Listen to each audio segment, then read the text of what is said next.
I'm Jordan. And I'm Rosanna.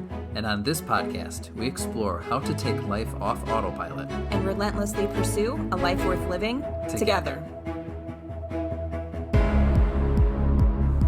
Welcome to Season 4, Episode 5 of the Relentless Pursuit podcast, The Importance of a Healthy Body Image.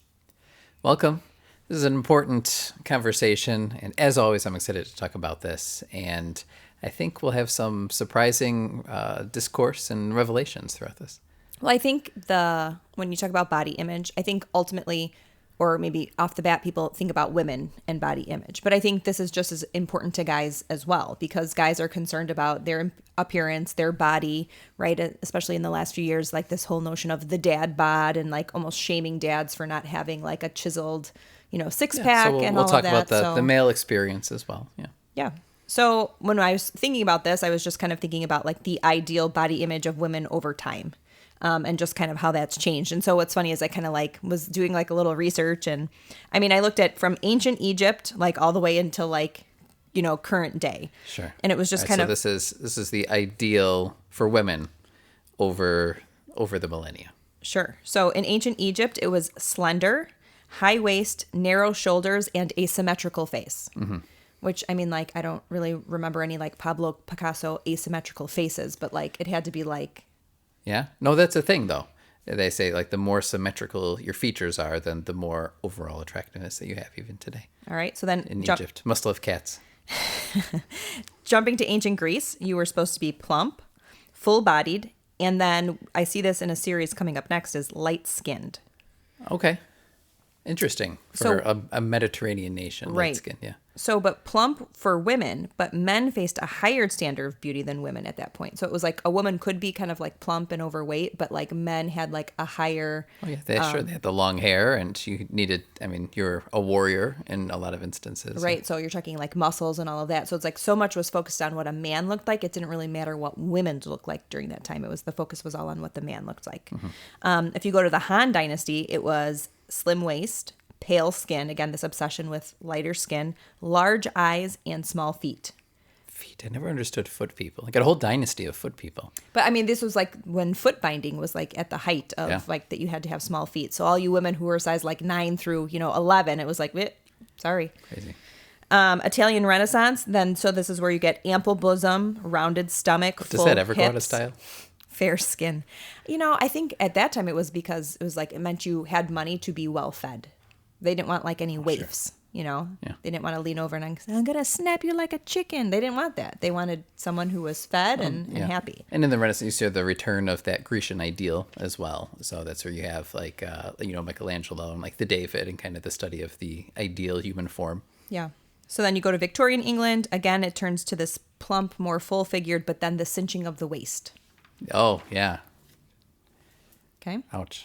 So then you move into the Roaring 20s, and you've got a flat chest, a downplayed waist, short hair, and a boyish figure. Uh-huh. Because, like having like no hair, it kind of like meant you could be like free and carefree, and it was like this whole like women's liberation, right? Little boobs, no bra, just kind of out and about.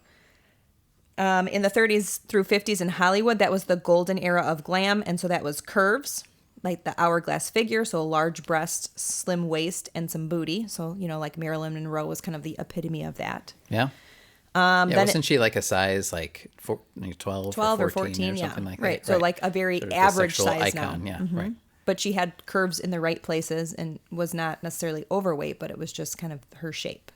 In the 60s, thin, long, slim legs and an adolescent physique, which, I know is not your thing. In the 80s, that was the supermodel era. So you think of Cindy Crawford, athletic, svelte but curvy, tall, and very toned arms. And then we went into the 90s where it was, waifish, extremely thin bodies. And that's kind of for, I would say, the most recent kind of time. That's kind of been this like skinny was in, but now we're seeing kind of strong is the new skinny, where no one wants a skinny girl. They want someone who has some tone and definition. So in the 2000s, they say flat stomach, healthy skin, big boobs and butt, but also a thigh gap. So it's like You have to be skinny, but not too skinny. You have to be healthy, but toned. You have to have boobs and a butt. Too toned and So they say that's like the Kim Kardashian era. Okay. So, you Yeah, know, because she and Beyonce and J-Lo kind of brought curves back in a sense right. before Justin Timberlake brought sexy back in general. Yeah.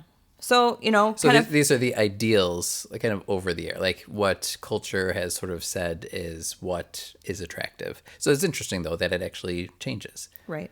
So now they say, you know, and this is, you know, a few pounds more or less or whatever, but like, you know, for this ideal, if you say the ideal woman kind of in the Western culture, she's 5'10" and 120 pounds. She's blonde, she's tan, she has large breasts. She's young, but also athletic. When in reality, the average woman is about 5'4" and weighs at least 169 pounds, but probably more, with an average size between 12 and 14. All right, so you have the average woman looking at what the ideal woman is supposed to look like, and obviously they see a disparity. Right. And then the same for men.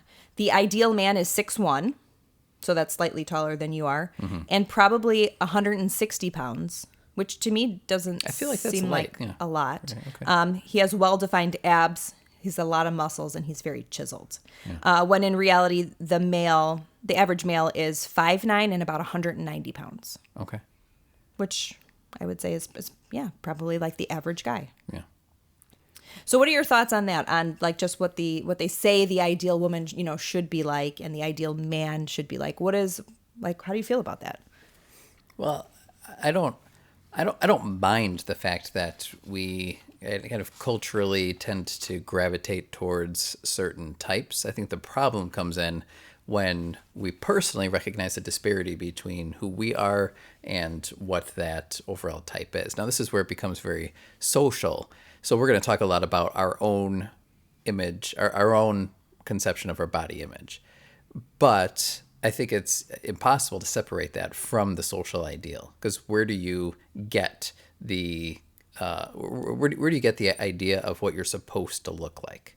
Most of us don't come up with that on our own. Like that's dictated to us through the images that we see on media and the conversations that we have with others and so on. So I was reading some things, and of course, there's no surprise that the majority of people have a negative body image. So I know it's a bit cliche for our shows, but we'll start with a bit of a definition. And I will paraphrase this, but the most straightforward definition of body image that I found was the comparison between what we think of our own bodies and what the reality of our own body actually is. So in most instances, there is the way we think we ought to look and the way we actually look. And the body image is really this mental conception of what should be and of what is. And it's not necessarily reality itself. Well, let me add on to that too, because I would say not only is it that, but it's also what we or like how we perceive that we look versus how we really look. Because I feel like that there's this, like, you ever seen that picture where, like, it's a girl or a guy, whatever the situation is, they're looking in a mirror. You're looking at them outside of the mirror, and you see them, and they look great. They look healthy, happy, like there's nothing that stands out about them. But when you see them looking at their reflection of the mirror, they see, like, right, like they're, like, holding on to, like, flaws on their body that they see that are maybe imagined or that are lingering from some other kind They're of like exaggerated, right? Right, that other people don't see but that they see. So I think that plays into it too. Yeah. So I was thinking about this. I was like, well, why is it that many of us have a negative conception of how we look? And I think it's important to talk about because it does play a role in our overall confidence in just who we are. And the way, like, it has a lot more to do with strictly how we look, but it's with how we perceive ourselves. And then the mind game is in how we think others are perceiving us, not necessarily how others actually are perceiving us. So I asked the question, like, why? Why do any of us have this negative body image? And so like we feel like the way we're supposed to look is not the way we actually do look. So where does this idea of how we're supposed to look come to us? Well, I think it comes from a variety of places. I think that it comes from like society. Like if you look at any kind of magazine over time, any kind of commercial, TV, right, movies, whatever, right? Like the leads, the actresses, the actors, they look a certain way, right? And so those are the images we're constantly seeing. So there's at some point we realize that we either look like that or we don't. And if we don't, then we tend to think that something is wrong with us and not that something is wrong with them. Right. So I think that's the easiest one. Yeah. Well, when you see someone who looks really good, and you're like, well, I don't look like that. Like, Right. We're not going to say something's wrong with them. Well, yeah. But those are people who are, have people who feed them, right? That have personal chefs, so, keeping them under a certain caloric intake and personal trainers, and they have money and they have access. And so it's easy to look like that when you have people taking care of you in that way. Well, maybe. I think I don't think that's the reality for the majority of good-looking people. I'm talking about like Hollywood. Okay. So I also think where people learn, kind of about body image or what bodies should look like, I think that comes a lot from family.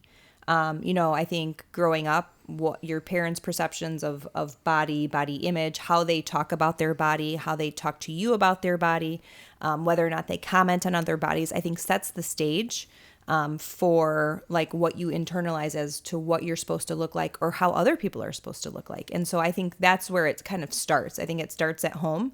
And then I think, then it's reinforced by peers because peers are, often kids, teenagers point out, something that isn't ideal. Sure. And when you're in junior high, like what's right? Yeah. I mean, we're all so awkward. So we can easily get nitpicked at that stage when we're so insecure about so many things anyway. Right. So starting at home, then obviously probably influenced by peers. And then, like I had said, like with kind of media and movies and social media and magazines and all of that. Yeah. Well, I think social media comes up in a lot of our conversations because it's not what it presents is not necessarily new, but our degree of exposure to it is amplified greatly because we're on social media, some of us every day or multiple times a day. And so even the commonplace images that you see of everyday people are often like filtered, or it's the best of like the best 5 angle, or 10, right? The best lighting, the best of everything to make it look like you're the best version of yourself. Now, and this isn't where our conversation is going, but one thing that I had discovered was that our social media impacts our own image, because if we take pictures of ourselves and then we post them like with certain filters or with certain like if we're posting like the best of 20 different shots, right, then we're going to see a difference between how we look in the mirror and what is posted online, just in our own behaviors. So it's not just what other people are doing, but our own use. And this is especially for like preteens and teens using social media from what I've seen. All right, a few other things that I found as well. So I wrote down to go along with that: peers, partners, workplace, family.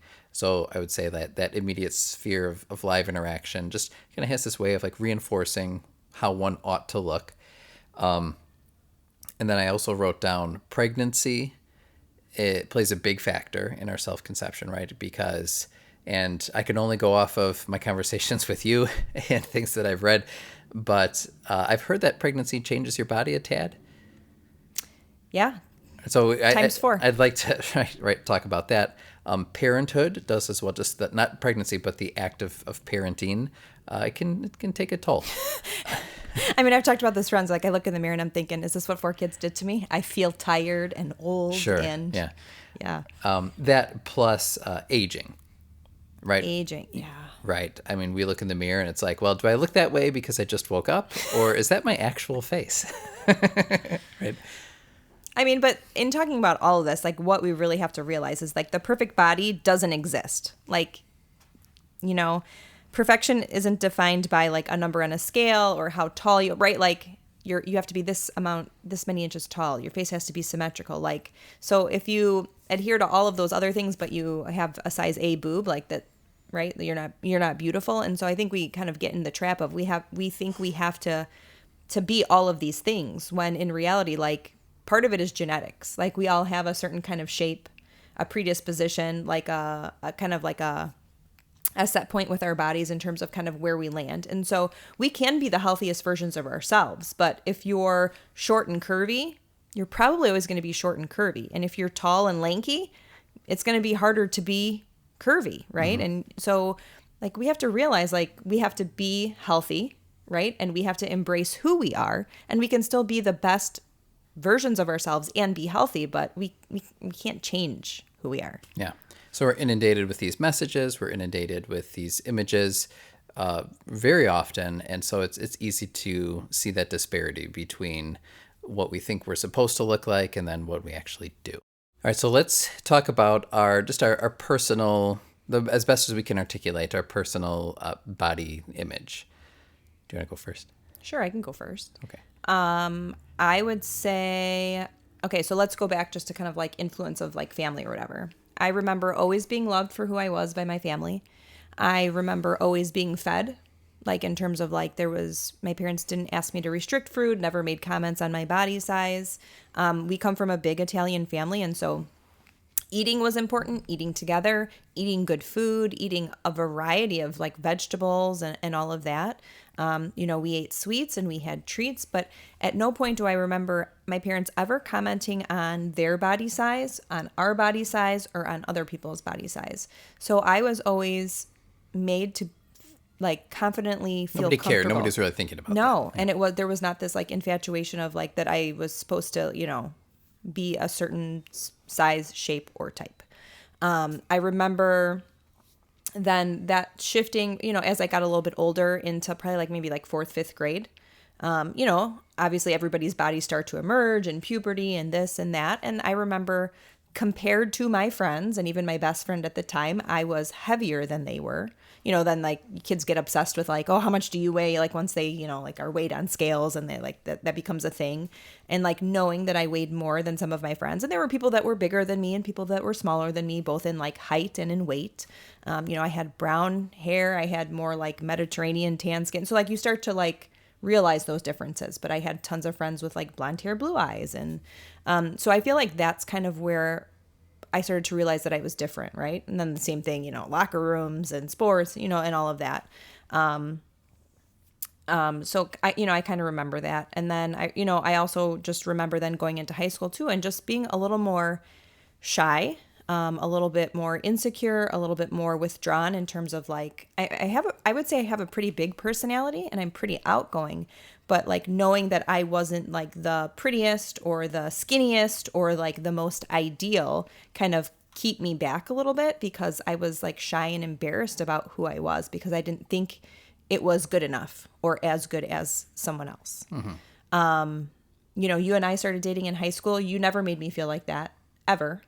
You always told me that I was beautiful. It didn't matter if I was, at certain points during high school, I think I had lost weight and gained weight, puberty and, athletics and, all kinds of things.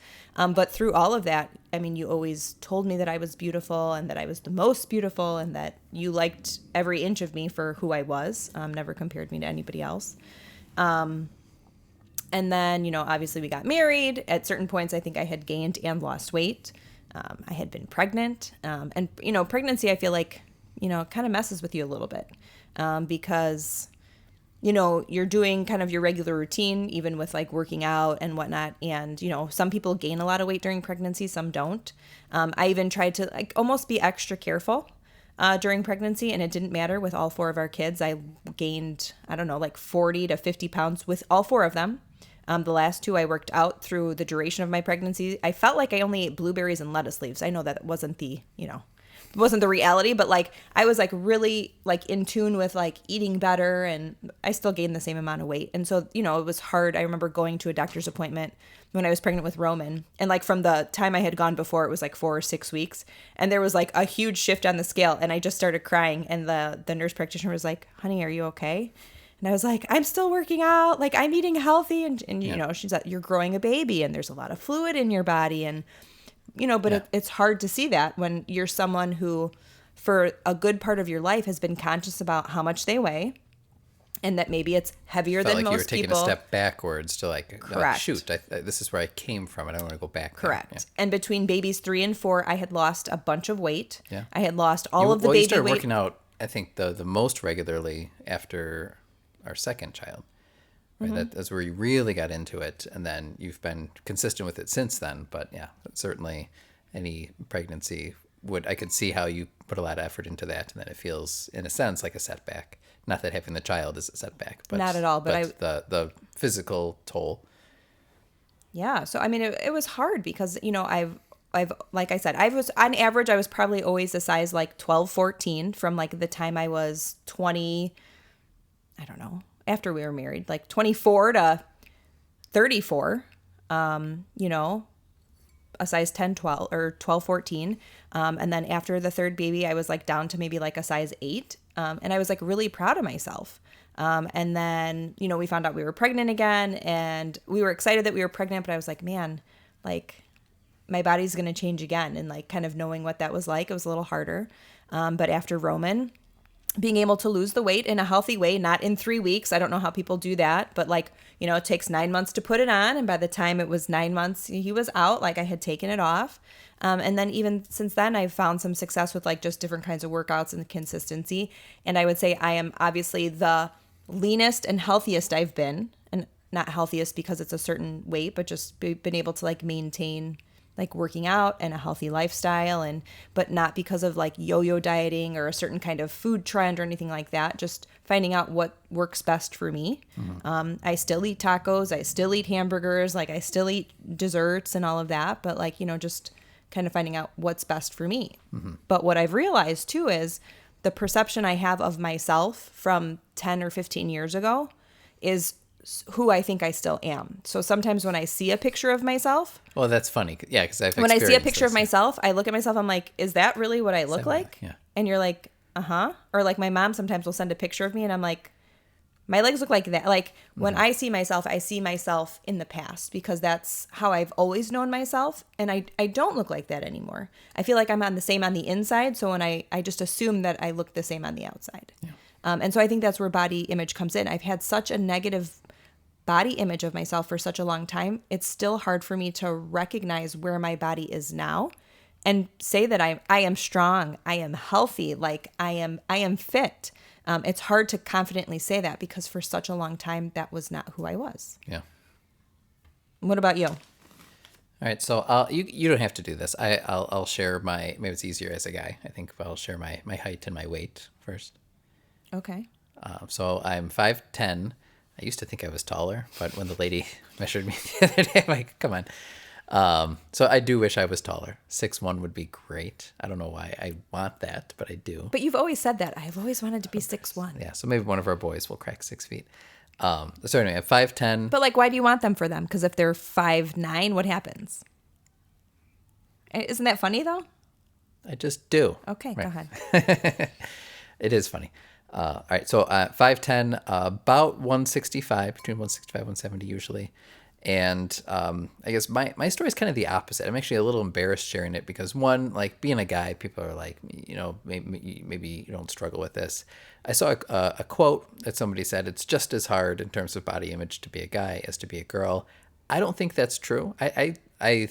And maybe this is me, but I think it's harder to be a girl. I think there's more pressures, especially since, you do go through more, more change, you have pregnancy and there's just a lot of expectation that's kind of piled on women.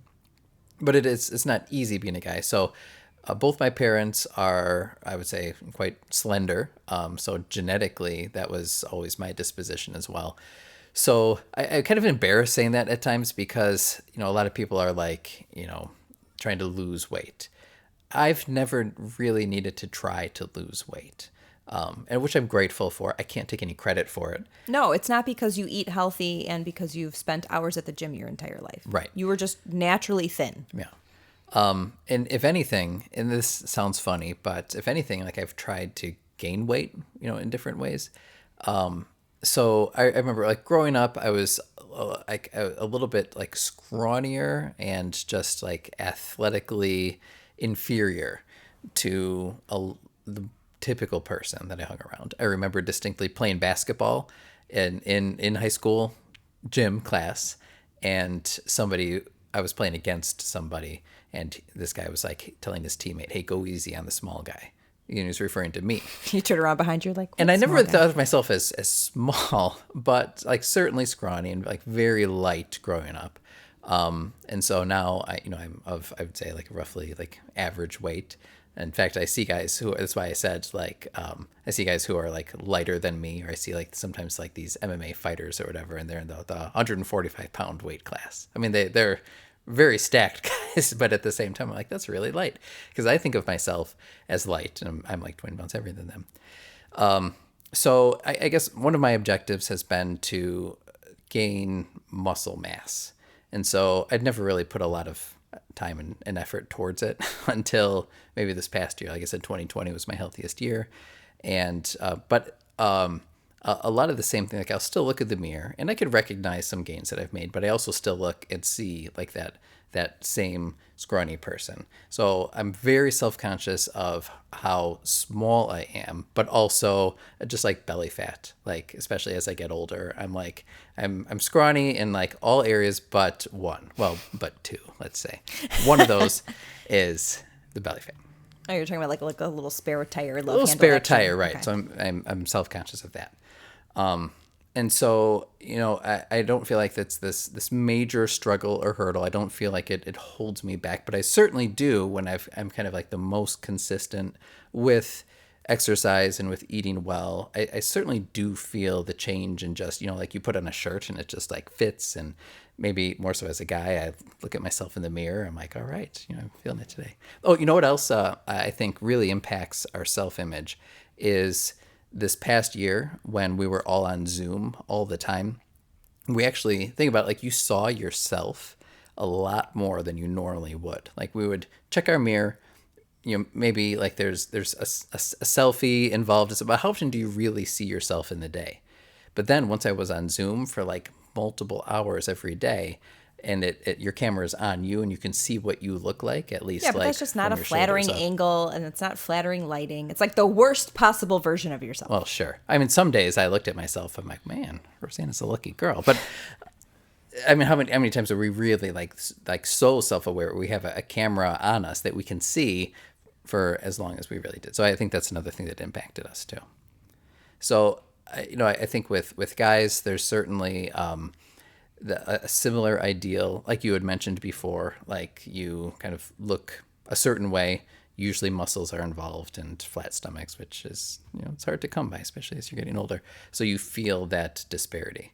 And when, I think we all feel this the most, I would say like in summer when we're just more revealed, in winter, we're all bundled up. It's a little easier to hide, but in summer when you're just out and about, or you're at the local pool, especially, right? We talk about bathing suit season. Like, I think it brings up a lot of those anxieties because there's, so much that's kind of publicly revealed that really like displays to the world who we are, where we're at. And that can be a really stressful experience. Yeah. So my question, so obviously we both have perceptions of who we are, of who we think we're supposed to be, of like what other people say that we're supposed to be. Like, have you ever considered altering your body in some way? Or like, you said like, I wish I was taller. Or yeah, what's that song? I wish I were taller. I wish I were a baller. I wish I had knew a girl because I'd call her. Close. You're not. No. So that taller part, yeah. Yeah, but it's, are we letting our perceived flaws kind of hold us back? Or are we letting those things like say, if I got a tummy tuck, then I'd be happy. If I had a breast enhancement, I'd be happier or I'd look better. Maybe I need Botox in my forehead so I don't have wrinkle lines, or my nose is too big and I need a nose job, or my hair is thinning so I need, Rogaine. Or Right. Well, so those are cosmetic fixes, which I understand happen quite a bit. I think for me personally, I would feel like those things haven't crossed my mind. I do think, man, like maybe, if I cut down on sugar, or if I ate more like things that are green, or if I exercised more, those are the thoughts I have where I have to like earn it in a sense. Okay. But a cosmetic fix kind of, to me, that's like the quick fix, the unearned fix, hasn't appealed to me. Okay. But okay, so what do you think then in terms of like people say like if I lost weight and weighed this many pounds, right? Or if my muscles were this inches in diameter, right? Like then everything would be okay. I don't think that even if you do it the right way, right? By eating well and by working out, right? You have a trainer, you have a nutritionist. I don't think that also solves the problem in terms of body image. I think it's an entire mindset shift. And so even if your body reaches that ideal, it doesn't matter. It's like, so body image is not physical, it's mental. And I think that's contention. Yeah, that's my contention. And I think just based on my experience, and so my experience is only my own, but like I said, I was heavier for a lot of my life. I was able to be healthier, right? Work out consistently, like eat right for my body, and have like found some success in that. And for me, it was like, well, when I get to, okay, so let's just say, so this is me kind of revealing maybe like what my starting point was. If my starting point was like 180, right? If I get so like a post-pregnancy. Post-pregnancy, I was probably was like 190. Okay. So that's me being super honest, right? If I get to 160, then I'll be happy. Mm-hmm. So what happened when I got to 160? Not happy. Not happy. I thought, oh, I bet I could do better than that. Well, that's different. So what if I got to a weight is even different than an appearance, right? Right. But so what I'm saying is like, I thought that by losing the weight and getting to a certain number of pounds, then I would be fine and I'd be happy with my body and I'd never think about it again. Right. So then I was, 160 and I was like a size 8. And then I was like, meh. And I just continued to work out and be healthy and I lost more weight. And so, and I think this is like the kind of the game that numbers play to us. Like we kind of say that, we'll be happy at a certain size or a certain weight. And then what happens when you get there and you're not any happier? So what do you think? You need to continue on, right? Like if I keep going down this path, then I'll be happier or healthier if I weigh less or my size has gone down. So from going from a size 14 to now like a size like 4-6, right? Mm-hmm. Am I any happier? Not just by losing the weight, but it's a mindset shift of like being happy with what my body can do, right? Like look at how much stronger I am. Look at how much more I'm lifting. Look at the endurance I have when I ride my bike. Let's not say run because I don't run. But even in my event planning and wedding coordination business, like I'm on my feet for like 15 hours straight. Like I'm breaking goals on my watch in terms of like how much I'm hustling. And I'm able to do that because like I am active and I am healthy and all of that. And I'm happy because I get to do what I love and I love who I am. Mm-hmm. But it's not because of a weight or a scale or a measurement or a size. Yeah. Yeah, the numbers on the scale never really appealed to me because I don't think it actually says anything. So, and you've heard me talk about this before to you because you're to me to help kind of support me and get over that get to mindset. This number. I'm like, well, what does a number mean? And sometimes we try to get to that number, but we're not really thinking about our health. We're just thinking about that number. So it's like I'm going to do like this crazy kind of diet fad. And I might get to that number, but my body isn't any better for it. Or we might get to that number and maybe we are better off, but because it was like such a hasty approach or whatever, like we can't maintain it. So we haven't actually changed anything about ourselves. We've just done something for a short term. And so that's why I'll critique that preference for a certain number on the scale. And I think it's easy for me to do because I've never had to think about the number on the scale. So weight. like I'll share that, and this is welcome to comment as well. But I've told people that they're like, oh well, why do you work out? Because you don't need to lose any weight, as though working out as though losing weight were the only goal of working out. Right. I'm like, well, actually, I'm trying to gain weight, but I'd like to lose it from this area and add it to this area or whatever. So I think that's the challenge, and maybe our ultimate takeaway is just to win that mental game of how we think about our body and how we think about our health. Right. Health and wellness has less to do with the number on the scale than it does for like longevity and feeling good about like your body in general and what it can do. Because for a long time, I never liked working out, and working out wasn't a part of like my equation because I thought working out was punishment to your body for like what you had done wrong or what you had eaten wrong. Right. And now for me, like working out it's actually 1 hour a day that I'm not with anybody else in my home, right? It's a good time to like clear my mind. It's great because where I work out, there's like a lot of goals, personal goals you set, and then you see if you can reach them like over time and like hitting certain milestones. And so it's like a challenge to yourself, about a lot of things. And so it's really like a mindset shift. And I see when like when I'm hitting goals at the gym, I'm also hitting goals in my personal life. Like there's a correlation there. Yeah. All right, so let's get into some questions, maybe some things that we can challenge one another with, and then we'll get into our takeaways too. All right, so here's my first question, because we've touched on this a little bit. It perplexes me a little bit. It says, how much are people thinking about us actually, and how much does it actually matter? Right, because we've already said like so much of it is like sort of this anxiety of how attractive and how fit and how close we are to that social ideal. So how much are people thinking about us, and how much does it matter? You know what I've come to realize? No one is thinking about me, and no one is thinking about you. You want to know why? Because they're busy thinking about themselves. And I think I probably have said this in a more recent episode where it's like people have their own stuff going on, whether it's good or bad, problems, work, kids, anxiety, stress. Like no one's thinking about like what size pants you wear or like how defined and chiseled your abs are. Right. I mean, in a sense, we want like a stranger, right, to like walk past us and to approve. But then like, that's why I ask, does it matter? Because it's like, well, it doesn't actually matter.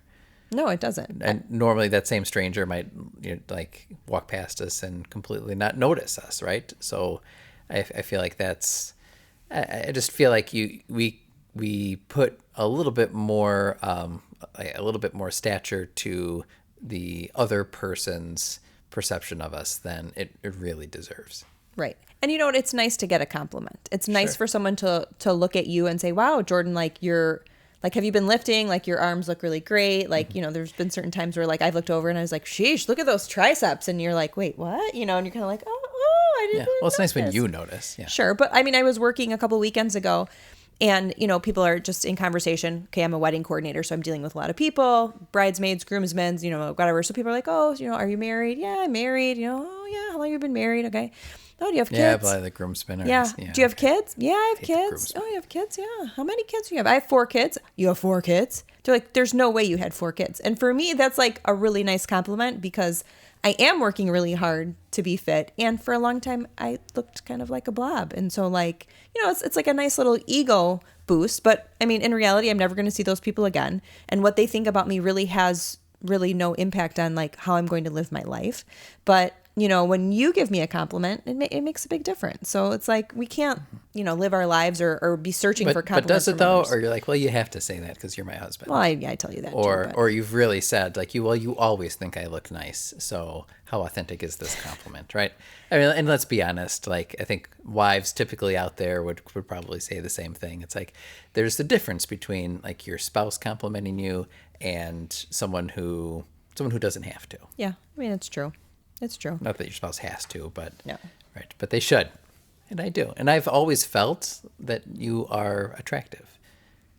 And you know this, right? Right. Like when we were young, when we're older now, or, whether you've been pregnant for 9 months or just gave birth or whatever. And we're going to get gray and we're going to get wrinkled and we're going to lose hair. Always find you attractive. So in my mind, it's like, well, what else matters? Who else matters?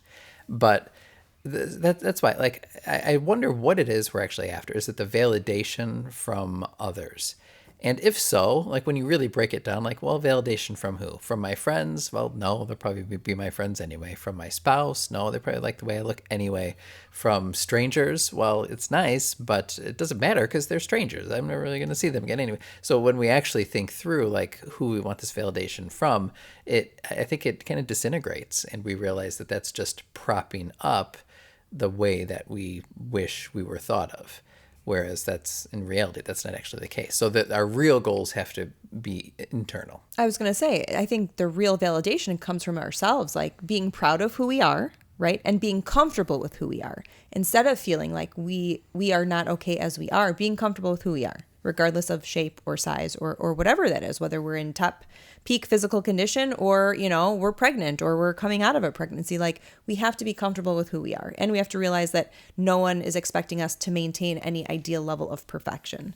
And so if we're not happy with something, or if we're not in the healthiest state, then that's up to us to kind of take charge of. But it shouldn't be dictated by somebody else's offhand comment about our shape or our size. Yeah. All right. What questions do you have? Let's see. You're going to take from my questions list? I didn't really come up with any questions, actually. This was my thought. Body image has nothing to do with body work. I feel like body image is brain work. So it's all about mindset and shifting our mindset.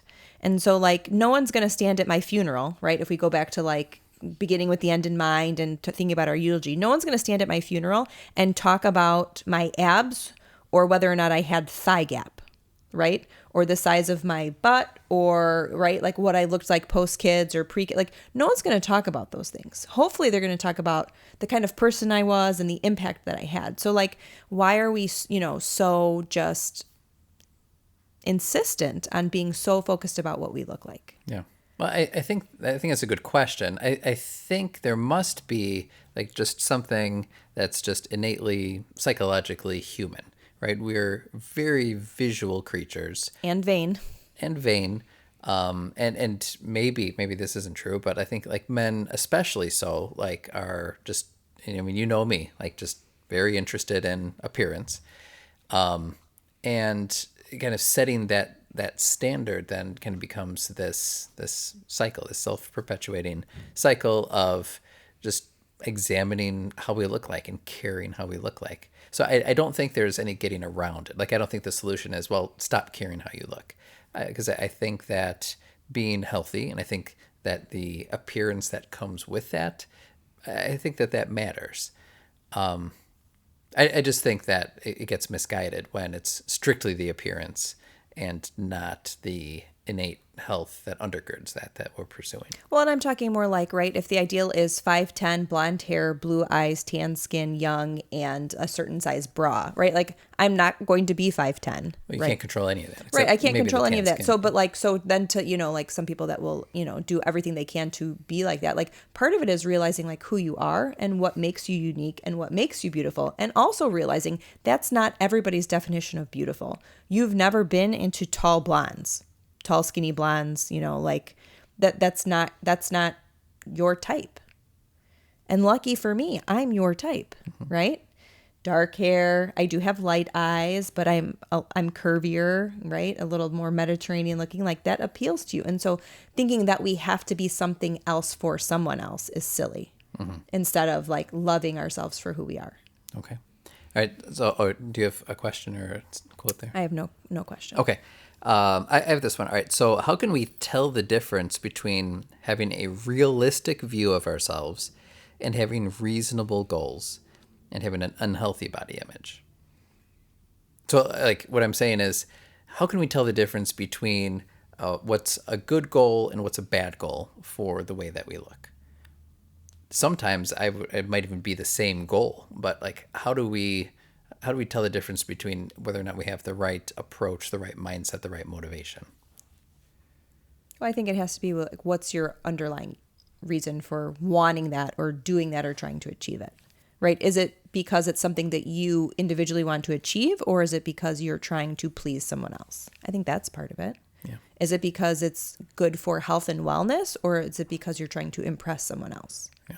Right? Are you, right, like, underlying, you have to love who you are regardless of anything else. So if this gets you closer to doing that, maybe it's the right thing. But if you think that, attaining a certain weight or a certain size is going to get that for you, it's probably not. Just like a car or a house is not going to get that for you. Like, what in kind of your heart of hearts, like, what is going to fulfill that need that you have? Right.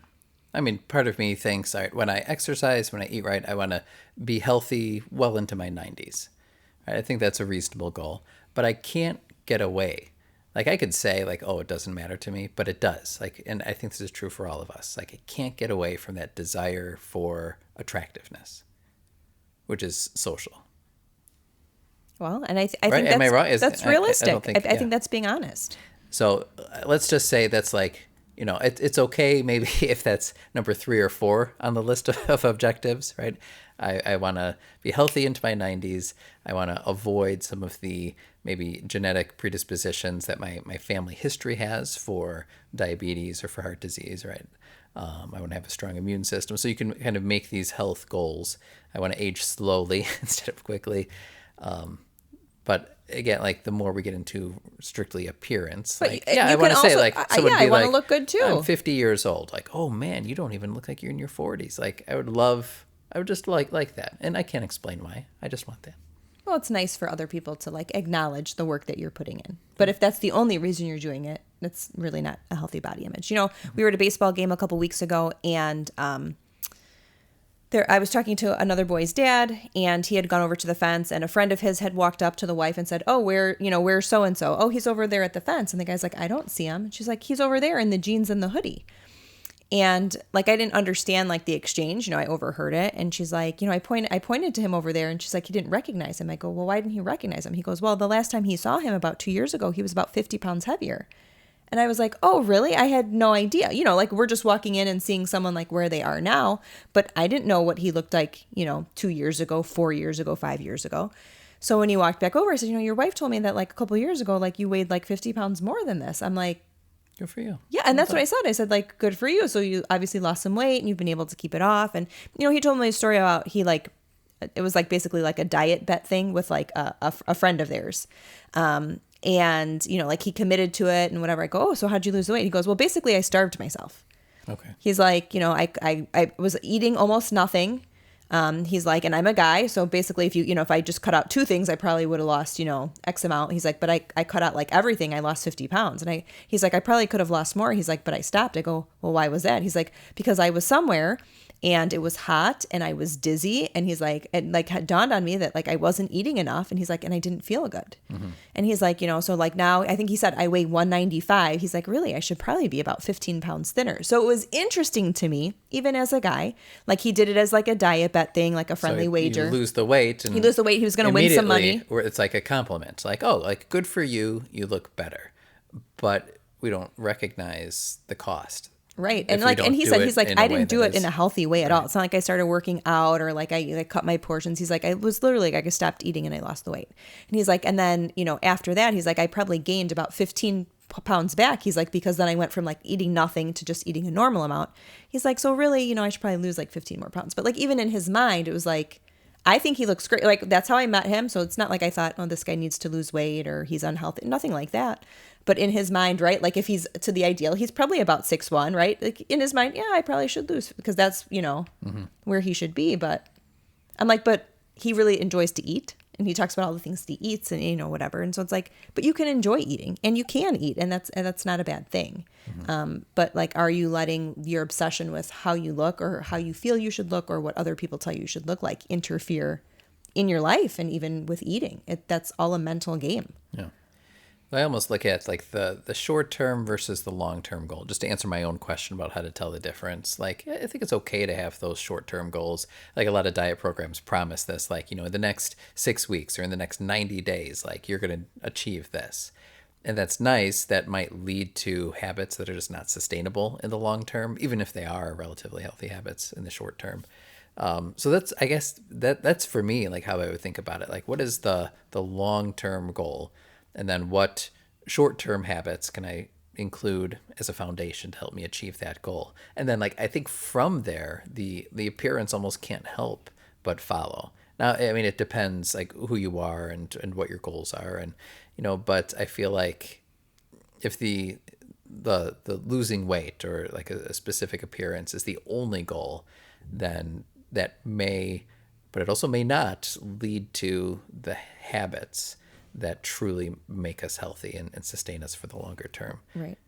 Well, yeah, and it's partly mindset shifts, and then it's like habit changes, like healthy habit changes. And so it's a combination of that where it's, but even if you're never an ideal weight or if you don't look a certain way or you don't achieve those goals ultimately, like you have to know your worth, your value, and you have to love yourself at whatever that size or shape is. Yeah. So I think I have some tips kind of to wrap up to like help shift your mindset. I had a couple takeaways. So I have Really a few. one, yeah. Okay. So the first one is learn how to respect your body. I always thought, exercise was about punishment, but for me now it's learning how to push my body to become stronger. So exercise it's like a love. It's a way of giving yourself a hug in a sense. Yeah, it's something you're doing for your body, not to your body, not punishment.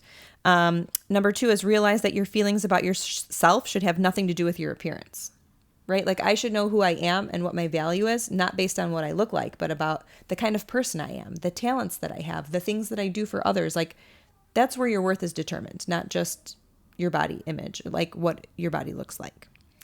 Stop being preoccupied with how you look. I'm like, I get ready in the morning and then I try not to look in the mirror the rest of the day. Yeah. And then when I do, sometimes I'm like, oh, I probably should have. Yeah. But like how obsessed are you with your appearance and how many times are you primping during the day? Is that a word? Primping? What's that? Yeah. Like primp, get ready, get yourself ready. Yeah. I mean, I get myself ready one time a day. Although, tell me if this is normal or not. Maybe it's normal for a guy, and so it'll seem weird to you. But like I don't do this every day. But like before I take a shower, I'll as I'm undressing, I'll kind of get the mirror in the bathroom. I'll kind of take a gander and just be like, all right, how am I doing? I've been these have been my habits, good habits, bad habits, whatever. Lately, it's been my habits. How is this impacting the way that I look? I mean. I would say that's normal. Does that happen? I would say that's normal. You kind of just do a little survey of what's going on. Yeah. And then, but also like sometimes when I'm getting ready, or like I said, sometimes on Zoom, or like when I see my appearance, sometimes I look, at least at my face, I'm like, all right, I'm not disappointed here. At least at my face. Although I did read that married men tend to overestimate how attractive they actually are.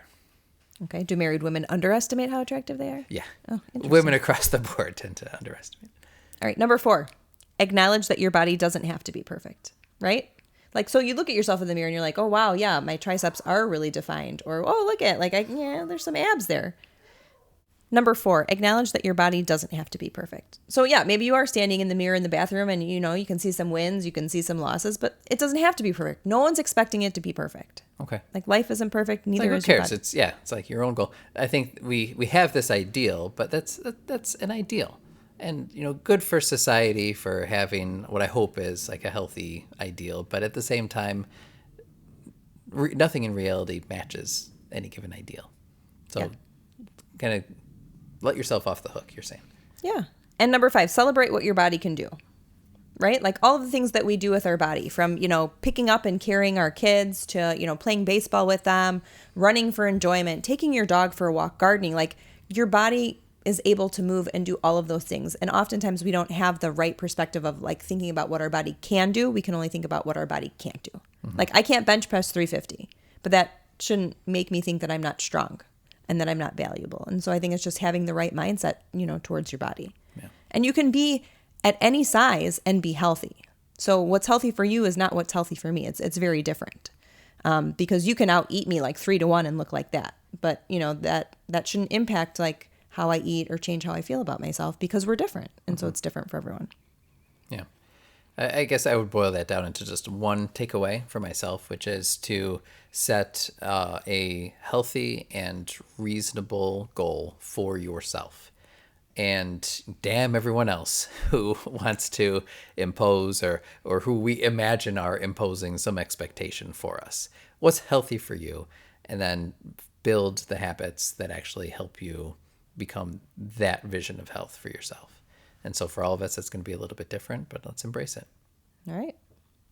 All right. Well, we certainly have touched upon a sensitive topic here because I think it impacts all of us. But as always, let us know what you're thinking. If you haven't left a review for us on iTunes yet, we would certainly appreciate a 5-star rating and a review. And head over to therelentlesspursuitpodcast.com and subscribe to our email newsletter so that you don't miss any news or updates or anything else from us. Once again, thank you for listening, everybody, and we hope you have a great week. See you next week. Thanks so much for listening to today's show. We hope you will use this conversation as a starting point for your own. We hope you're encouraged to think and act more intentionally. If you want to learn more, you can visit our website, therelentlesspursuitpodcast.com, where you can find notes on today's show, plus additional blog posts, and you can subscribe to our free members list. Please subscribe, leave a review, and share with your friends. Facebook and Instagram are two great places to connect with us for daily doses of our quotable quotes, behind the scenes, and real-time photos, videos, and challenges. Until next time, let us know how you are taking life off autopilot And relentlessly pursuing what matters.